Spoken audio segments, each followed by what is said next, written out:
الحمد للہ الذی یبدأ الافلاک والارض والصلاة والسلام علی من کان نبیا وآدم بین الماء والطین وعلی آلہ واصحابہ اجمعین. قال تعالی وما نقموا الا ان اغناهم اللہ ورسولہ من فضلہ. صدق اللہ مولانا العظیم. ان اللہ وملائکتہ یصلون علی النبی یا ایہا الذین آمنوا صلوا علیہ وسلموا تسلیما. اللہم صلی علی سیدنا محمد وعلی آل سیدنا محمد وبارک وسلم علیہ. اللہم صلی علی سیدنا محمد وعلی آل سیدنا محمد وبارک وسلم علیہ. دعا گوں اللہ تعالیٰ بانیان کا محفل کو سجانا اور ہم سب کا آنا اللہ تعالیٰ اپنی بارگاہ میں قبول و منظور فرمائے. ایک ریکویسٹ ہے، کیونکہ اللہ رسول کا جو ذکر ہے یہ ہماری زبانوں کا محتاج نہیں ہے، نہ یہ ہماری محفلوں کا محتاج ہے. تو بڑا مہربانی اب جتنے ہیں آپ نے توجہ سے گفتگو سماعت کرنی ہے، کوئی نہ اٹھے نہ کوئی ادھر دیکھے. کیونکہ میرے استاد فرمایا کرتے تھے جب ان کا ذکر کرنا ہے تو یہ نہیں دیکھنا کہ کتنے بیٹھے ہوئے ہیں، بلکہ یہ محسوس کرنا ہے کہ کن کے لیے بیٹھے ہوئے ہیں. ٹھیک ہے نا، یہ نہیں دیکھیں 4 بیٹھے ہیں 5 بیٹھے ہیں، بلکہ اس پہ فخر کریں کہ ہم ان کا ذکر کر رہے ہیں جن کے ذکر کو خود مالک کائنات نے بلند فرمایا. کیونکہ سوشل میڈیا کا دور ہے، اور پہلے تو آپ کو پتہ ہے یہ کہا جاتا تھا کہ یہ گھر سنیوں کا ہے. اب ایک ہی گھر کے اندر مختلف ذہنیت کے لوگ پائے جاتے ہیں. بیٹے کا کچھ عقیدہ ہے، ماں کا کچھ عقیدہ ہے، باپ کا کچھ عقیدہ ہے. اور یقین جانیے میں ایسے لوگوں کو جانتا ہوں. ہمارے شہر سیالکوٹ کے اندر ایک باپ کی قبر کے اوپر یا اللہ یا محمد لکھا ہوا تھا. بیٹے نے جا کے یا محمد وہاں کی تختی کو توڑا اور اس نے اتار دیا اور کہنے لگا یا محمد جو ہے یہ شرک ہے. تو اس کو کہا گیا کہ تمہارا باپ تو اسی عقیدے پہ دنیا سے گیا ہے. تو اس نے کیا کہا؟ اس نے کہا میرا باپ تو گمراہ تھا. مجھے بتائیں جو عقیدہ باپ کی حیا کو ختم کر دے، کیا وہ عقیدہ رب رسول کی بارگاہ کے اندر معتبر ہو سکتا ہے؟ اب یہی چیزیں ہیں، اس بات کو سمجھیے گا کہ آج کے دور کے اندر جو مشرکین ہیں، جو باطل قوتیں ہیں، انہیں ہماری نمازوں سے مسئلہ نہیں ہے. اگر نمازوں سے مسئلہ ہوتا وہ آپ کو امریکہ کے اندر ایک مسجد ہی نہ بنانے دیتے. ہماری روزوں سے مسئلہ نہیں ہے. اگر روزوں سے مسئلہ ہوتا تو پھر رمضان کے اندر چیزیں سستی نہ ہوتی.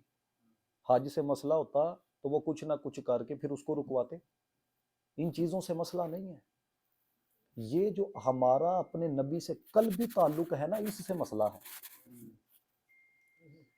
اس سے وہ اقبال نے کہا نا یہ فاقہ کش ڈرتا نہیں موت سے ذرا، روح محمدی اس کے بدن سے نکال دو. یہ جو نبی کا پیار ہے، یہ جو نبی کی محبت ہے، یہ جو نبی کا عشق ہے، جب نکال دیا جائے گا، کیوں؟ جب عشق نہ ہو ان سے اس وقت بندہ بغیرت بنتا ہے. غیرت نہیں رہتی، حیا نہیں رہتی ہے. تو اس لیے ہم نے اپنا عقیدہ وہ رکھنا ہے جو صدیق اکبر کا عقیدہ تھا. ہم نے اپنا عقیدہ وہ رکھنا ہے جو حضرت عمر فاروق کا عقیدہ تھا. ہم نے اپنے عقیدہ وہ رکھنا ہے جو حضرت عثمان غنی کا عقیدہ تھا، جو مولا کائنات حضرت علی المرتضیٰ کا عقیدہ تھا. ہم نے عقیدہ وہ رکھنا ہے جو داتا علی اجمیری کا عقیدہ ہے. ہم نے عقیدہ وہ رکھنا ہے جو خواجہ معین الدین چشتی اجمیری کا عقیدہ ہے. ہم نے عقیدہ وہ رکھنا ہے جو قبلہ پیر میر علی شاہ صاحب کا عقیدہ ہے. ہم نے عقیدہ وہ رکھنا ہے جو قبلہ اعلیٰ حضرت فاضل بریلوی رحمۃ اللہ تعالیٰ علیہ کا عقیدہ ہے. جب یہ عقیدہ ہوگا تو یقین جانیے اگر عملوں کے اعتبار سے کمی رہ بھی جائے گی نا، نبی رحمت صلی اللہ علیہ وسلم قبر کے اندر بھی آ کے کرم فرمائیں گے، حشر کے اندر بھی کرم فرمائیں گے. اب میں آپ کو ایک بات بتاتا ہوں، چونکہ یہ ایسا دور ہے ہر بندہ جو ہے نا وہ قرآن کی آیت پڑھ کے تو اپنے عقیدے کو بیان کرتا ہے. آپ گفتگو سنتے رہتے ہیں، لیکن میرا کچھ معاملہ اس طرح کا ہے کہ جو ذہنیت اور جو ذہنوں میں اٹھنے والے سوالات ہوتے ہیں میں کوشش کرتا ہوں اس کے جوابات دیے جائیں. ابھی آج جن کی کال آئی ہوئی تھی انہوں نے مجھے بتایا کہ میرا جو بیٹا ہے نا اس کا تعلق جماعت اسلامی کے کسی گروپ کے ساتھ تھا، تو وہ 11ویں کو نہیں مانتا تھا، لیکن اس نے چلو رات گفتگو سنی ہے تو وہ تھوڑا ذہنی طور پہ مطمئن ہو گیا ہے۔ تو ایک بندے کا بھی عقیدہ اگر ٹھیک ہو جائے تو یقین جانیے محفل کی مقبولیت کی دلالت ہے۔ ایک بندہ بھی ٹھیک ہو جائے، ایک بندہ بھی ہے، تو بس اوقات ہم یہ سوچتے ہیں یار وہ بھی قرآن کی آیت پڑھ کے یہ کہتا ہے نبی کو علم غیب نہیں تھا، وہ بھی قرآن کی آیت پڑھ کے کہتا ہے نبی کچھ نہیں کر سکتا۔ اب ہم بھی قرآن کی آیتیں سنا کے کہتے ہیں نبی کو علم غیب تھا، ہم بھی قرآن کی آیت پڑھ کے یہ کہتے ہیں کہ نبی سب کچھ کر سکتا ہے، اللہ کی عطا سے ہے۔ اب فرق آیا کہ نہیں آیا؟ اب وہ بھی قرآن کی آیت پڑھ رہا ہے۔ اب شیطان ڈاکہ کب ڈالتا ہے؟ وہ دیکھو جی وہ بخاری سے حوالہ آ گیا ہے، دیکھو جی وہ مسلم سے حوالہ آ گیا ہے۔ ہمارے بڑے کہا کرتے تھے بغیر عشق محمد پڑھتا ہے جو بخاری، آتا ہے اسے بخار آتی نہیں بخاری۔ میرے استاد محترم ہیں، ان سے کسی نے سوال کیا، اگر سمجھ گئے تو آپ سمجھ گئے۔ اس نے کہا جی آپ 11ویں کرتے ہیں، بخاری سے دکھائیں۔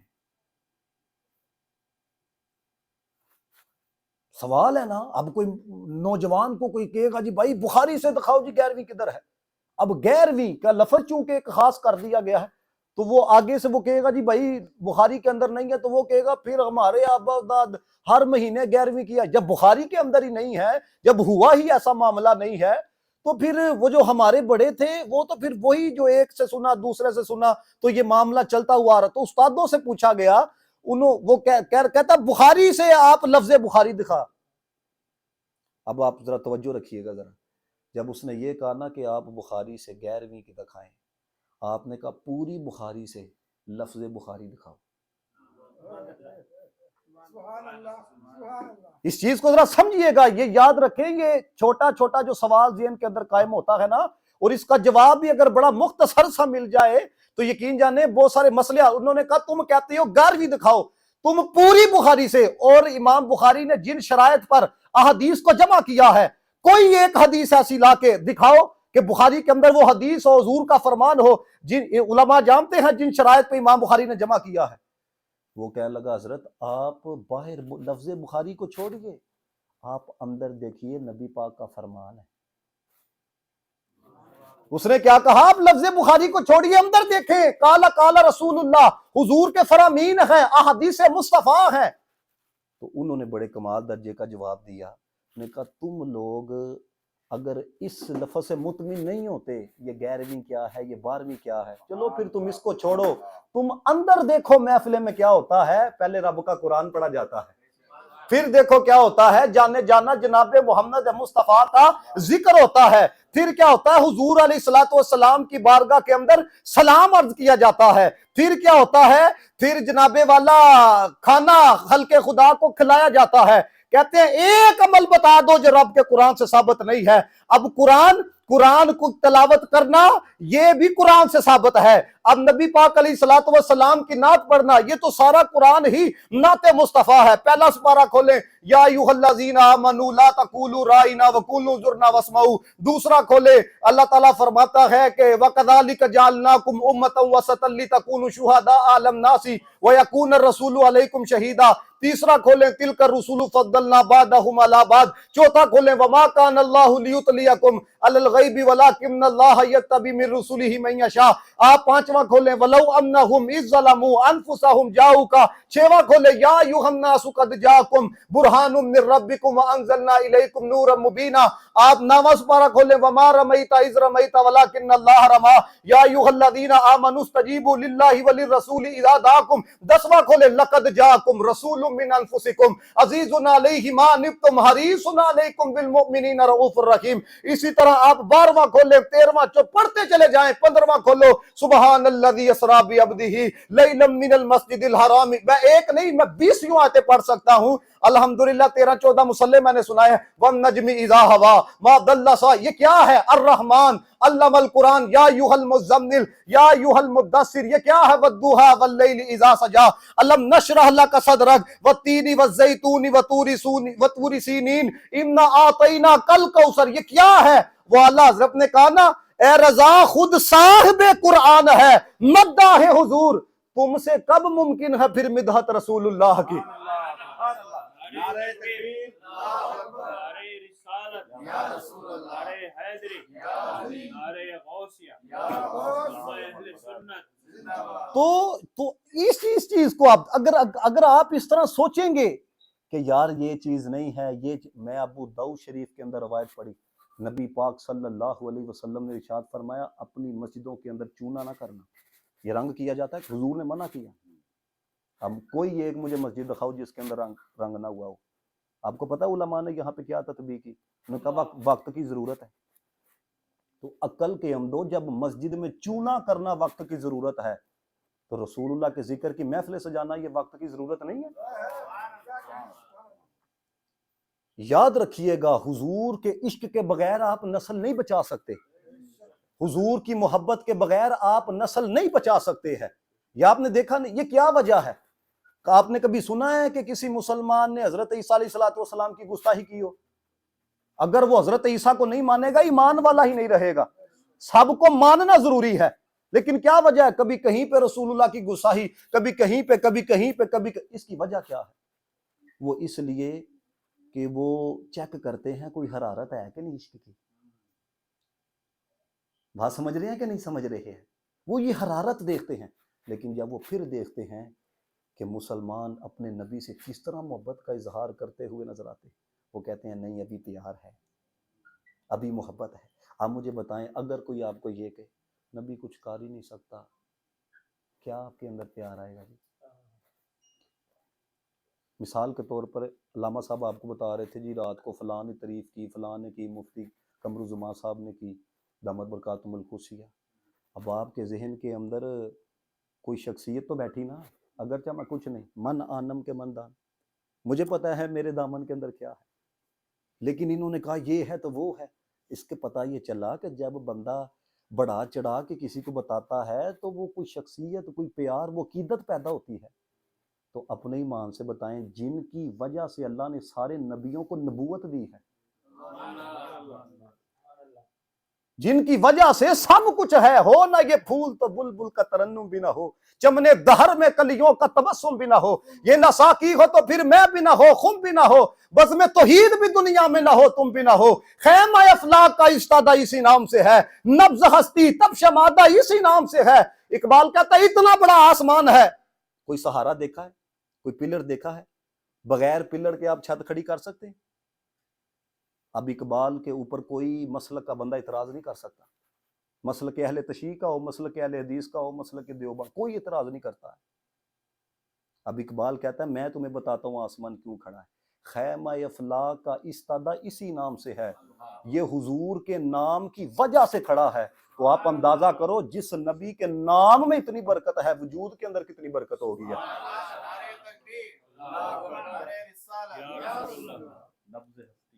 نبض ہستی، اعلیٰ حضرت نے کہا نا، اعلیٰ حضرت کہتے ہیں جان ہے جہان کی، جان ہے جہان، جان ہے تو جہان ہے۔ اور یہ جو سانسیں چل رہی اب میں کچھ آپ کو اور سمجھانا چاہتا ہوں تاکہ آپ کو پتہ چلے کہ یار ہم کن کی امتی ہیں۔ ہمارے علماء نے لکھا، ہمارے علماء فرماتے ہیں تم کہتے ہو نبی کر کچھ نہیں سکتا، اللہ نے نبی کو اختیار یہ دیا ہے جس کے لیے چاہے، یہ جملے بڑی توجہ سے سنیے گا تاکہ آپ کو حساسیت کا پتہ چلے، میرا نبی جس کے لیے چاہے کسی چیز کو حلال کر دے، جس کے لیے چاہے حرام کر دے۔ کائنات کا کوئی بڑے سے بڑا بندہ بھی کسی کو فرض معاف نہیں کر سکتا، میرا نبی چاہے تو فرائض معاف کر دے۔ یہ اختیار ہے، یہ اللہ تعالیٰ نے محبوب کو عطا کیا ہے۔ آپ دیکھیں آپ کے سامنے جو میں بات رکھنے لگا ہوں اس کو تو موطا امام مالک کے اندر یہ روایت موجود ہے، نبی رحمت صلی اللہ علیہ وسلم کی بارگاہ کے اندر ایک شخص آیا، آنکھوں میں آنسو تھے، یا رسول اللہ میرے سے گناہ ہو گیا۔ حضور نے فرمایا کیا ہوا؟ وہ روزے کی حالت میں نا اپنی زوجہ سے میں نے ہم بستری کر لی۔ اب آپ کو پتا ہے کہ کفارہ کیا ہے؟ کفارہ یہ غلام کو آزاد کیا جائے، 2 ماہ کے روزے رکھنے ہیں، یا آپ نے 60 مسکینوں کو کھانا کھلانا ہے۔ کائنات کا کوئی بندہ کوئی چوتھا کفارہ بیان کر سکتا ہے؟ کرے گا تو دار اسلام سے خارج ہو جائے گا. یہ شریعت ہے, یہ کوئی گیم نہیں ہے کہ آپ ایک ایپیسوڈ اور لے آئیں, دوسرا تیسرا سیزن اور لیں. نہیں, وہ جو بیان ہو گئی ہے دین وہی ہے جو 14.5 جس طرح مفتی صاحب رات کو کہہ رہے تھے, دین بھی محفوظ ہے, نبی بھی زندہ ہے, خدا بھی زندہ ہے. سمجھ آ رہی؟ یہ تین کے علاوہ کوئی نہیں. نبی رحمت صلی اللہ علیہ وسلم نے کیا فرمایا؟ حضور صلی اللہ علیہ وسلم نے فرمایا غلام, یا رسول اللہ میرا استطاعت ہی نہیں ہے. حضور علیہ الصلوۃ والسلام نے فرمایا 2 ماہ کے روزے رکھو. یا رسول اللہ استطاعت نہیں ہے. نبی رحمت صلی اللہ علیہ وسلم نے ارشاد فرمایا 60 مسکینوں کو کھانا کھلاؤ. یا رسول اللہ استطاعت نہیں ہے. اب چوتھی بات کیا بیان ہوتی ہے جی؟ اگر اختیار نہ ہوتا تو حضور کہتے پھر نہیں ہو سکتا تو پھر ٹھیک ہے. نہیں, حضور نے فرمایا تم بیٹھ جاؤ. اتنے کے اندر ایک بندہ کھجوروں کا ٹوڑا لے کے آتا ہے, حضور کی بارگاہ میں پیش کرتا ہے. میرے نبی پاک فرماتے ہیں کدھر ہے وہ؟ یا رسول اللہ میں ہوں. حضور نے فرمایا یہ جا کے نا تم مدینے کے مسکینوں کے اندر بانٹ دو, تمہارا کفارہ ادا ہو جائے گا. اب اگلی بات سنیے. اب چوتھا یہ ہے اختیار جناب والا, 3 قرآن کے اندر حکم بیان ہوئے ہیں. اختیار ہے تو حضور بول رکھے گا نا. کائنات کا کوئی عالم اس کے اوپر گفتگو کر سکتا ہے؟ اس سے بڑھ کے اختیار کیا ہو سکتا ہے بھائی؟ اب تو دیکھو نا, اب تو یہ انگریز لوگ بھی چاند کے اوپر چلے گئے ہیں, تو یہ کچھ ٹیکنالوجی حاصل کی ہے تو وہاں تک پہنچے ہیں نا. اب اگر بندہ کوئی کر کچھ نہیں سکتا بھائی, یہ ہے وہ چیز. اللہ نے اختیار ایسا عطا کیا ہے کہ نبی رحمت صلی اللہ علیہ وسلم نے فرمایا جا کے بانٹو, کفارہ ادا ہو جائے گا. یا رسول اللہ پورے مدینے کے اندر میرے سے زیادہ مسکین کوئی نہیں. میرے آقا علیہ الصلوۃ والسلام اتنا مسکرائے, صحابہ کہتے ہیں دندان مبارک نظر آنے لگ پڑے. تو نبی رحمت صلی اللہ علیہ وسلم نے مسکرا کے کہا چلو ٹھیک ہے, اپنے اہل خانہ کے ساتھ ہی بانٹ دو, تمہارا کفارہ ادا ہو جائے. یہ اختیار نہیں تو اور کیا ہے؟ اب ذرا اس چیز کو محسوس کیجیے گا. ایک اور آپ کو بتانے لگا. وجود کی برکتیں تو ایک طرف, وجود کی طاقت ایک پاسے ہے, شجاعت ایک پاسے ہے. نبی حضرت ابن عمر رضی اللہ تعالیٰ عنہ کہتے ہیں میں حضور علیہ الصلوۃ والسلام کے ساتھ آ رہا تھا. راستے کے اندر نا ایک رابی آیا تو نبی پاک نے فرمایا کیا تم اس بات کی گواہی نہیں دیتے میں اللہ کا نبی؟ اب اس نے کیا کہا؟ اس نے کہا صرف میں ہی گواہی دوں گا یا کوئی اور بھی دے گا؟ میرے آقا علیہ الصلوۃ والسلام نے فرمایا کون گواہی دے تو گواہی دے گا. کہتا ہے وہ جو سامنے درخت نہیں ہے وہ گواہی دے دے تو میں گواہی دے دوں گا. اب اختیار ذرا دیکھنا, میرے حضور نے یوں اشارہ کیا درخت چل کے قدموں میں.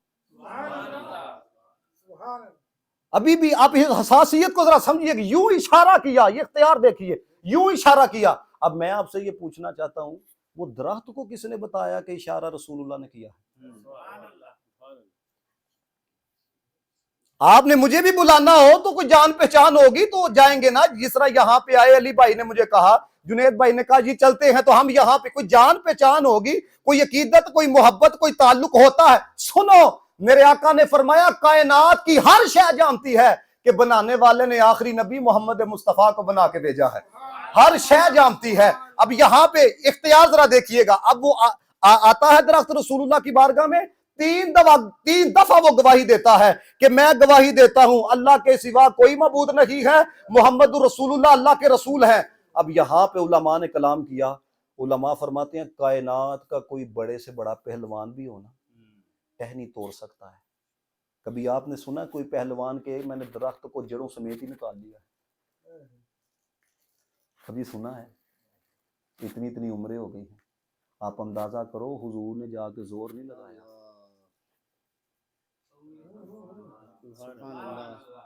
جن کی انگلی کے اشارے میں اتنی قوت ہے, وجود کے اندر کتنی قوت ہوگی. اور یہ درخت تو کچھ نہیں, کہ مولا کائنات کو پتا ہے. ڈوبا ہوا سورج واپس آیا تھا کہ نہیں آیا؟ آپ علماء سے پوچھیں کتنے ہزار فرشتے ہیں جو روزانہ مشرق سے مغرب کی طرف لے کے جاتے. اللہ اپنے نبی کو بھیجتا ہے تو اختیار دے کے بھیجتا ہے. صرف آخری بات میں کروں گا تو میری گفتگو مکمل. یہ میں بات اس لیے کرنے لگا ہوں بڑی معذرت کے ساتھ, کسی کو غلط لگے غلط لگے. جب حضور کے لیے بیٹھو پھر ٹائم نہیں دیکھنا. یہ میری بات یاد رکھنا. خدا کا عزت کی قسم مجھے بتائیں, ساری زندگی آپ اپنی اولاد کے لیے گال دیتے ہیں, اور آپ کو پتہ ہے جب آپ مر جاتے ہیں تو بیٹا کیا کہہ رہا ہوتا ہے, کدھر ہے وہ غسل دینے والے, دفنانا نہیں ہے, اتنی تخیر ہو گئی ہے. جن کے لیے تم نے زندگی گال دی وہ تمہارے ساتھ یہ کر رہے ہیں, اور جن میں تمہیں کئی مدت بھی تم یاد نہ کرو، بتاؤ مدینے والا تمہاری قبر میں آتا ہے کہ نہیں آتا؟ اس لیے اس چیز کو ذرا سمجھیے گا، جب بیٹھ جانا ہے تو پھر یاد رکھیے گا۔ ہاں یہ ضرور ہے، میرے قبلہ شاہ صاحب فرمایا کرتے تھے محفل علمی ہو، روحانی اور فکری ہو، ایک عالم ہو ایک نعت خان ہو، مختصر سا معاملہ ہو جائے، لیکن میں ایک وقت ایسے بات کر رہا ہوں کہ بس اوقات کچھ چیزیں جو ہیں نا یہ بندے کو پھنسوا دیتی ہے۔ حقیقت بات آپ کو میں بتا رہا ہوں، یہ زبان سے نکلا ہوا ایک جملہ جو ہے نا یہ کہیں نہ کہیں بندے کو اڑوا دے۔ ایک بزرگ تھی امام غزالی نے لکھا، آپ کو پتہ ہے بس اوقات بے موسمی ہی بارش ہو جاتی ہے، تو بندہ کیا کہتا ہے موسم تو ہے ہی نہیں تھا، یہ بارش کیوں آ گئی، یہ کیسے ہو گیا؟ امام غزالی نے لکھا ایک بزرگ تھے تو اسی طرح بے موسمی بارش ہو گئی، انہوں نے کہا یہ تو ٹائم ہی نہیں تھا بارش کا، جب دنیا سے چلے گئے تو کسی نے خواب میں دیکھا، کیا بنا ہے؟ کہتے ہیں اب روزانہ یہ اللہ یہی پوچھتا ہے بتا تو صحیح بارش برسانے کا وقت ٹھیک کون سا ہے؟ اللہ سمجھ آ رہی بات؟ آخری بات اور میری گفتگو مکمل، ہم نے جن کا کلمہ پڑھا ہے نا خلد میں بس وہی جا سکتا ہے جس کو حسنین کے بابا کی اجازت ہو۔ یہ بات بتانے لگا، حضرت انس رضی اللہ تعالیٰ کہتے ہیں نبی پاک علیہ الصلوۃ والسلام نے نا پچھنے لگوائے، آپ کو پتہ ہے کپ لگوائے جاتے ہیں خون نکلتا ہے، حجامہ، میرے نبی رحمت صلی اللہ علیہ وآلہ وسلم وہ خون نکلا پیالے میں لیا، حضرت انس رضی اللہ تعالیٰ عنہ کو کہتے ہیں یہ جہاں کہیں پہ جا کے نا دفناؤ۔ اب جہاں پر بھی لے کے جا رہے ہیں نا دل میں یہی خیال آتا ہے کسی کافر کا پیر نہ آ جائے، کسی کافر کی سواری نہ گزر جائے، ادب تھا نا، پیار تھا۔ اب میں یہاں رک کے سوال پوچھنا چاہتا ہوں، قرآن کی کون سی آیت ہے جی؟ کوئی دکھا سکتا ہے قرآن کی کسی آیت سے؟ کوئی حدیث دکھا سکتا ہے؟ حضرت انس بن فقہا نے لکھا اس بات کو، آپ فرماتے تمام فقہاء کرام کا اس بات پہ اتفاق ہے کہ خون جو ہے یہ ناپاک ہوتا ہے، تمام فقہاء کرام کا، اس لیے تو جب بہتا ہے تو وضو ٹوٹ جاتا ہے، اتفاق ہے، لیکن فرمایا مصطفیٰ کا خون پاک ہے، یہ خون مصطفیٰ ہے۔ حضرت انس کہتے ہیں میں جہاں بھی رکھنے لگتا تو میرے ذہن میں یہ خیال آتا یار بید بھی ہو جائے گی، لیکن کہتے ہیں میں نے خون مصطفیٰ صلی اللہ علیہ وسلم کو نوش کر لیا، میں پی گیا۔ کہتے ہیں میں پی کے تو حضور کی بارگاہ میں گیا تو نبی پاک نے پوچھا کہاں پہ رکھ کے آئے ہو؟ یا رسول اللہ وہاں پہ رکھا ہے جہاں پہ کسی کا قدم نہیں آ سکتا۔ اب دیکھیے اختیار ذرا دیکھیے گا، میرے نبی پاک علیہ الصلوۃ والسلام نے فرمایا، حضور کہہ رہے ہیں صحابہ جس نے جنتی کو دیکھنا ہے نا وہ انس کے چہرے کو دیکھ لیا۔ یہ جنت بانٹ رہے ہیں، بانٹ سکتا ہے کوئی؟ کسی مولوی کو آپ لے کے آئے وہ یہ کہتا پھر تم جنتی ہو تم جنتی ہو، اختیار ہی نہیں ہے۔ تو مجھے بتائیں 5 سے زائد مرتبہ حضرت عثمان غنی نے جنت خریدی کہ نہیں خریدی؟ اب یہ چیز ہے یہ میری نہیں ہے، میں آپ کو نہیں بیچ سکتا، ان کی ہے یہ بیچ سکتے ہیں۔ اب حضور نے جنت بیچی ہے، حضرت عثمان نے خریدی ہے، بیچتا وہی ہے نا جس کا اختیار ہے، بیچتا تو وہی ہے نا جو مالک ہو۔ اسی لیے اعلیٰ حضرت نے کہا میں تو مالک ہی کہوں گا کہ ہو مالک کے حبیب، یعنی محبوب و محب میں نہیں میرا تیرا۔ جب پیار ہو جاتا ہے پھر یہ نہیں کہا جاتا یہ تیری ہے یہ میری ہے، پھر کہا جاتا ہے سونیا جو کچھ میرا ہے سب کچھ تیرا ہے۔ تو اللہ تعالیٰ پھر کبھی انشاءاللہ کو ملاقات، یہ یاد رکھیے گا یہ میرا یہاں پہ آنا یقینی تھا، کیونکہ دوپہر کو ہی یہ معاملہ ہوا، ہم نے ایک جگہ یہاں پہ ایک عالم دین ہے انہوں نے کہا رات کا کھانا کرنا ہے، پھر میں نے جنید بھائی کو کہا، انہوں نے کہا جی چلیں ٹھیک ہے ہم چلتے ہیں، یہ سارا یقینی تھا، تو اس لیے آخر میں یہ شعر، میں یوں ہی نہیں آ گیا ہوں محفل میں، کہیں سے اذن ملا ہے تو حاضری ہوئی، وآخر دعوانا الحمدللہ۔